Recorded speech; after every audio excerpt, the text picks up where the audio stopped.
ہزاروں لوگ موجود ہیں، اللہ محفوظ فرمائے کسی نے خنزیر کا گوشت چکھ کے بھی نہیں دیکھا ہوگا۔ کیوں ترک کیا ہے؟ کہ ہمارے رب نے منع کیا۔ کسی نے کبھی مردار نہیں کھایا ہوگا، کیوں؟ اس لیے کہ ہمارے رب نے منع کیا ہے۔ کسی نے ایسے جانور کا گوشت نہیں کھایا ہوگا جو اللہ کے علاوہ کسی اور نام سے ذبح کیا گیا۔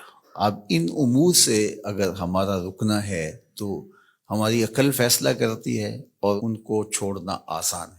بہت ساری ایسی چیزیں ہیں، انسانی عقل اس کا فیصلہ کرتی ہے اور اللہ کے حکم کو ہم تسلیم کرتے ہیں۔ لیکن کچھ ایسی چیزیں ہیں کہ اللہ کا حکم بھی ہے، ہماری عقل بھی کہتی ہے کہ یہ چیزیں درست نہیں ہیں، لیکن اس کے باوجود ان کو چھوڑنا آسان نہیں ہے۔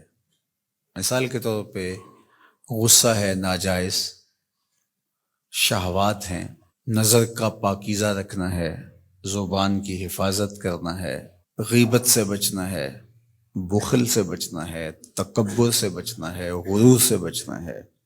لیکن عمومی طور پہ انسان ان چیزوں سے نہیں بچ پاتا، حالانکہ بہت سختی کی گئی ہے۔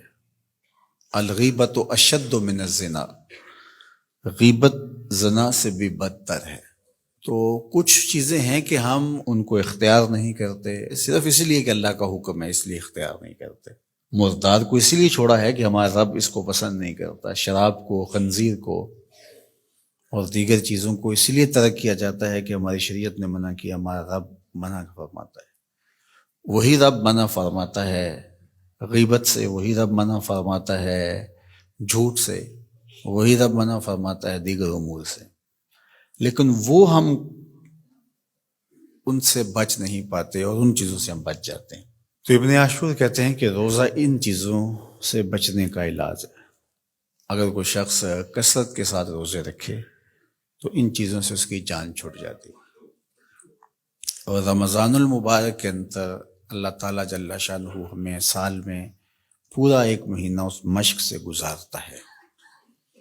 اگر ہم روزے کو اس کے آداب کی رعایت کے ساتھ گزاریں تو ان ساری بیماریوں سے ہماری جان چھوٹ سکتی ہے۔ روزے کا مقصد حصول تقوی ہے، اور جو چیزیں تقوی کے حصول کا ذریعہ بنتی ہیں ان کو اختیار کیا جائے، اور جو تقوی کے حصول میں رکاوٹ ہیں ان کو ترک کیا جائے۔ اور وہ جھوٹ ہے، برے اعمال ہیں، نظر کی، خیالوں کی ناپاکیزگی ہے، زبان کی ناپاکیزگی ہے، سوچوں کی آوارگی ہے، غیبت ہے، سب و شتم ہے، اخلاق رذیلہ ہیں، بدخوئی ہے، بغض ہے، کینہ ہے، حسد ہے، نفرتیں ہیں، صلہ رحمی کی بجائے قطع رحمی ہے، لوگوں کے لیے بدگمانی ہے، رزق حرام کمانا ہے، رزق مشکوک کھانا ہے۔ یہ وہ ساری چیزیں ہیں جو تقوی کے حصول کے لیے مانع ہیں۔ تقوی ان چیزوں کی موجودگی میں حاصل نہیں ہو سکتا، اور تقوی